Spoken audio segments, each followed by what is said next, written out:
Before we start, quick reminder. If you want to improve real English, listen actively. Pause when you need. Try saying some lines out loud. Now, let's jump in. All right. Today we're talking about something we all deal with but rarely talk about well. Problems. And more importantly, how we talk about them calmly. I want to start with a simple question. Why is it so hard to stay calm when we talk about a problem? Because when something is a problem, it already hurts. You're tired, annoyed, or disappointed. Calm is usually the first thing to disappear. I agree, but I also think we make it harder than it needs to be. Sometimes we are angry before the conversation even starts. That's true. You rehearse the conversation in your head. You imagine the other person not listening. By the time you speak, you're already fighting. And then the problem becomes bigger, not because of what happened, but because of how we talk about it. Let's make this real. Imagine your friend is late again. You've waited 20 minutes. What do you usually say? Honestly, many people say nothing at first. They smile, they say it's fine, but inside it's not fine. And later, that calm smile turns into a sharp comment, something like, "You're always late. You don't respect my time." Which may be true, but the tone changes everything. Now the other person feels attacked. Here's where I slightly disagree with you. Sometimes people think calm means weak. They think if they don't sound angry, the problem won't be taken seriously. I hear that a lot, but calm doesn't mean silent. Calm doesn't mean you accept bad behavior. It means you choose your words instead of letting emotions choose for you.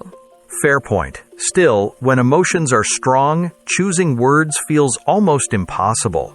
That's because most of us were never taught how to talk about problems. We learned how to complain.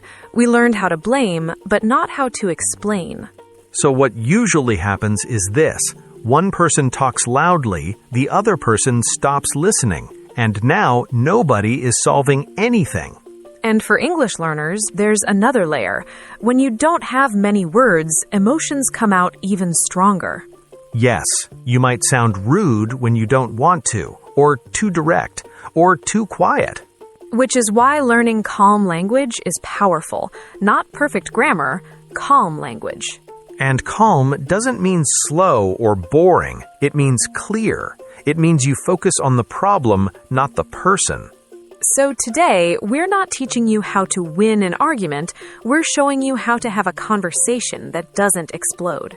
Because the real goal isn't to be right, it's to be understood. And once you're understood, solutions become possible. That's where everything starts. Let's talk about why people lose calm so quickly when there's a problem. I think many times it starts before the conversation, not during it. I agree, but I think emotions play a bigger role than we want to admit. When you feel hurt or ignored, your body reacts first, not your mind. True, but people often say things like, "I couldn't help it, I was angry." I don't fully accept that. Anger is a feeling, but speaking is still a choice. I'm not fully with you there. When emotions are strong, especially for learners, thinking in another language makes it harder to slow down. That's fair. If you're searching for words and feeling upset at the same time, calm disappears fast. Let me give an example. Imagine your manager criticizes your work in front of others. Even if they're polite, you feel embarrassed. Your heart beats faster. Calm becomes difficult. Yes, and then the brain starts telling stories. They don't respect me. They think I'm bad at my job. These thoughts add fuel to the emotion. And once that happens, the conversation changes.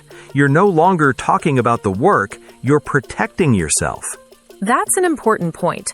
Many problem conversations turn into defense conversations. People stop listening and start preparing answers. And listening is the first thing you need if you want to stay calm. Without listening, you only react. Another reason people lose calm is timing. They talk about problems when they are tired, hungry, or stressed. That never helps. Yes, and sometimes they wait too long. The problem grows silently. When they finally speak, everything comes out at once. That's when words like always and never appear. You always do this. You never listen. Those words push calm out of the room. I'll challenge you a bit here. Some people say strong words help release emotions. They feel better after saying them. Maybe for a short time, but usually the relationship pays the price. Feeling better for 5 minutes is not the same as fixing a problem. I can't argue with that. Calm conversations may feel slower, but they last longer in a good way. And for English learners, calm also gives you time. Time to think, time to choose simple, clear sentences. Which means fewer mistakes and fewer misunderstandings. So, losing calm is human, but staying calm is a skill, and skills can be practiced. And that's good news, because it means this is something you can improve, not something you're bad at forever. I want to do something different now. Let's look at the same problem in 2 ways and see what changes. Good idea. Comparison makes things clear. Imagine this situation. Your coworker keeps interrupting you during meetings. First, let's show how people often talk when they're upset. Okay, go ahead. Why do you always interrupt me? I can't even finish one sentence. It's really annoying and honestly disrespectful. Right away, I feel attacked. Even if the problem is real, my focus moves from the behavior to the tone. Now let's try the same problem, but calmly. I want to talk about something from our meetings. When I'm interrupted, I lose my point and feel frustrated. That version feels very different. It's still clear, but it invites a response instead of a fight. This is the key difference. Calm language explains impact, not character. Angry language often sounds like you are the problem. Calm language sounds like this situation is the problem. Some people say calm talk sounds too soft. They worry the message won't land. I used to think that too. But in reality, calm words are often stronger because people actually hear them. Let's flip the roles. Imagine you are the one being confronted. Which version makes you want to change? The calm one, without question. The angry version makes me defensive. The calm one makes me reflect. And reflection is where change starts. Another thing I notice is sentence length. When people are angry, sentences are short and sharp. Calm sentences give context. Yes, and for learners, context is everything. It helps the other person understand what you mean, not just what you feel. I'll challenge you again, though. What if the other person ignores calm talk? Then calm talk still protects you. You stayed respectful. You stayed clear. Even if the problem continues, you didn't damage the relationship. That's an important point. Calm communication isn't only about results, it's also about self-respect. Exactly. You can be calm and firm at the same time. And firmness doesn't need volume, it needs clarity. So when you think about problems, ask yourself this: am I describing what happened, or am I attacking who they are? Because one leads to understanding, the other leads to silence or conflict. Now let's talk about the language itself, not as a lesson, but as something people really use when they want to stay calm. This matters because words can either slow a conversation down or push it into a fight. When people are upset, they often start with you statements. You did this. You said that. You caused this. And those sentences feel like arrows. The listener immediately wants to defend themselves. A calmer way is to start with I. I feel confused. I feel uncomfortable. I feel stressed when this happens. Some people think this sounds weak, but it's actually very direct. You're owning your feeling instead of blaming.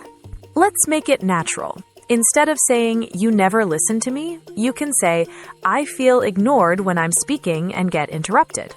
Same problem, different effect. One creates distance, the other opens space for a reply. Another helpful habit is explaining the situation before the emotion.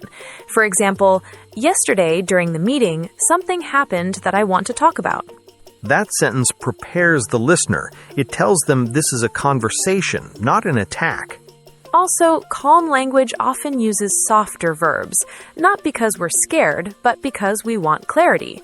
Words like noticed, felt, or experienced change the tone a lot. I've noticed that when people use those words, the listener relaxes a bit. Shoulders drop, breathing slows. And here's something learners worry about. What if my sentence is simple? What if it sounds basic? Simple is good. Simple is safe. Calm conversations don't need advanced vocabulary. Long or fancy sentences can actually make things worse. They give more space for misunderstanding. Exactly. Calm English is often short, clear, and honest. Let me ask you something. When you have a problem, do you usually stay quiet or speak quickly without thinking? Write your answer in the comments and explain why. That question matters because awareness comes before change. One more thing. Calm language also includes pauses. Silence is not failure. It's thinking time. And taking a pause is better than saying something you'll regret later. So the goal isn't perfect sentences. The goal is honest sentences said with control. And control grows when you practice, not when you wait for the perfect moment. Let's move into work and study situations, because this is where calm communication is often tested the most. Yes, because power, rules, and pressure all mix together there. Imagine you're at work or in class and something feels unfair. Maybe extra tasks, unclear instructions, or feedback that hurts. Many people stay silent in these situations. They think speaking up will cause trouble. Others do the opposite. They speak too strongly, too fast, and later regret it. I lean toward being direct. I believe problems should be named clearly, even if it feels uncomfortable. And I'm more careful. I think timing and tone matter more when hierarchy is involved. That's our small disagreement, but both sides can still be calm.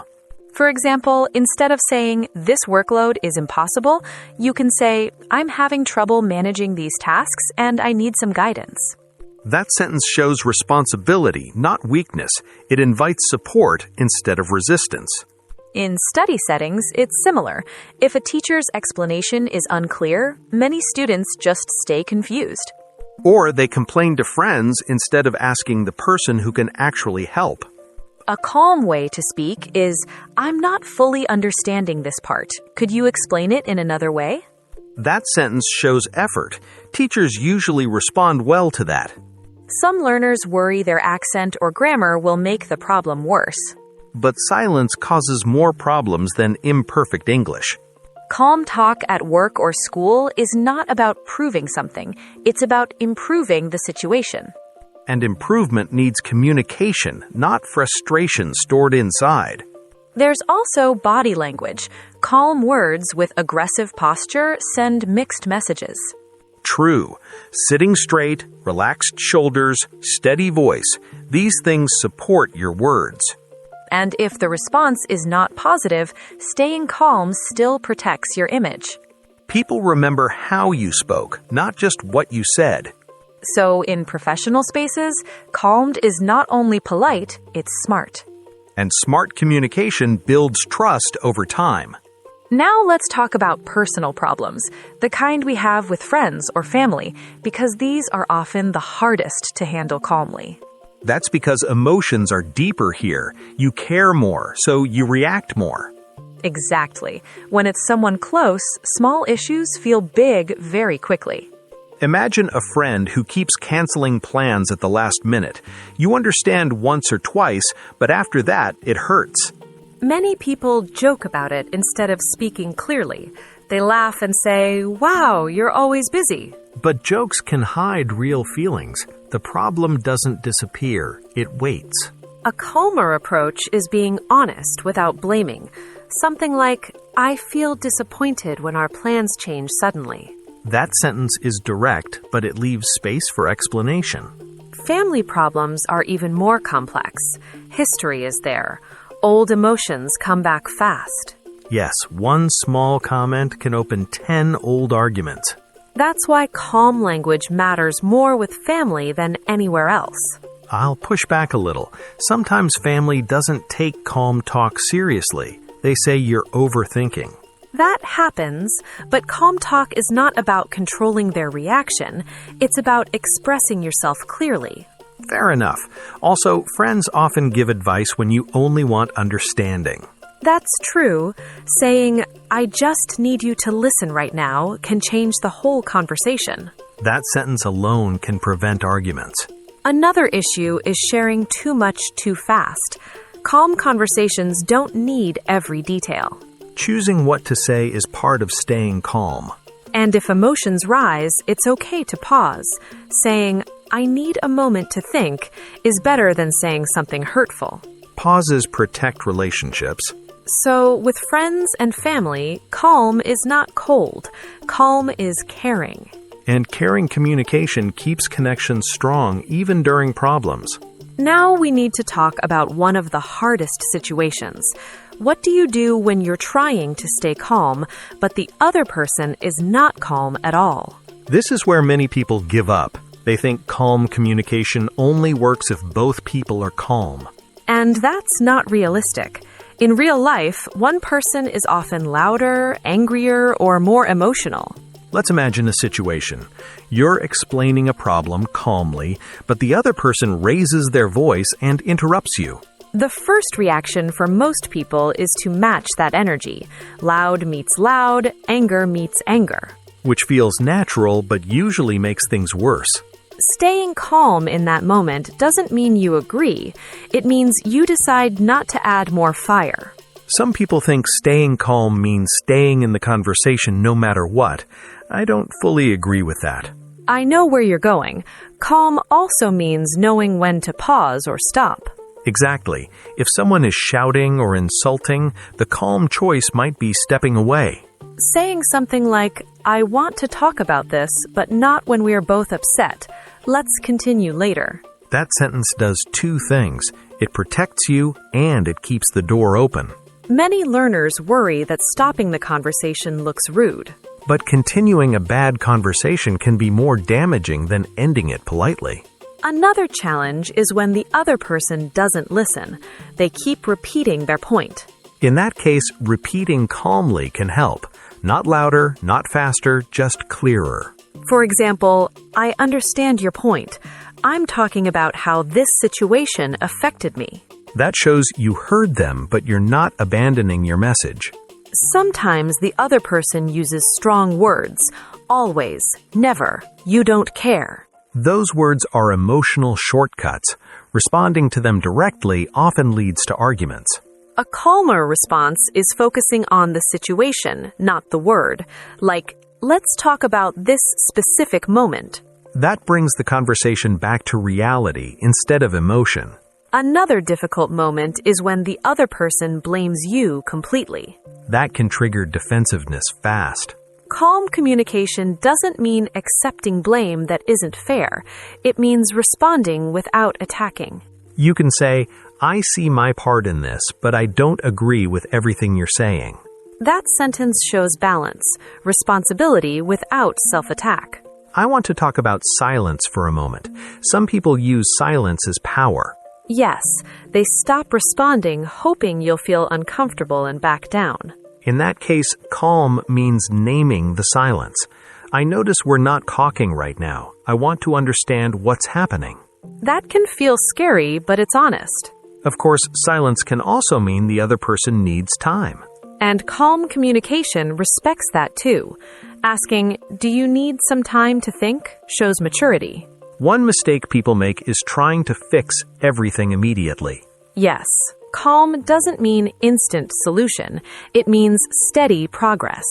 Sometimes the calmest choice is saying, "Let's come back to this tomorrow." Especially when emotions are high or words are starting to repeat. Another important point for learners is tone. Even calm words can sound aggressive if the tone is sharp. Slowing down helps. Speaking slightly slower helps. Breathing helps. And reminding yourself of the goal helps. The goal is understanding, not winning. When the other person is not calm, you become the anchor. That's a good word. Anchor. You don't move with every wave.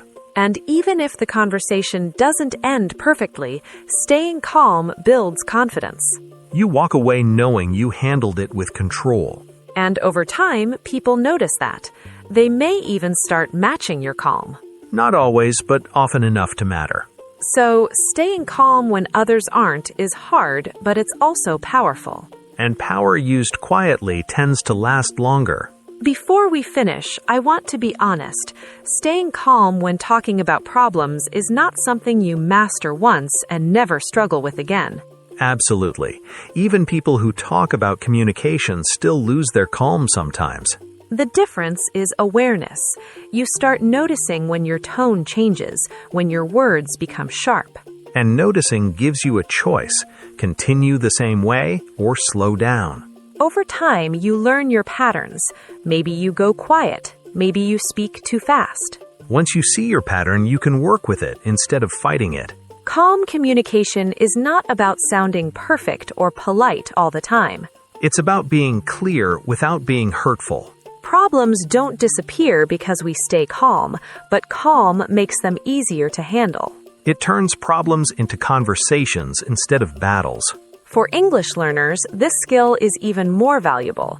You don't need advanced grammar to be calm. Simple words, honest sentences, steady tone. That's enough. And remember, calm doesn't mean you have no emotions. It means emotions don't control your mouth. That alone can change relationships at work, with friends, and with family.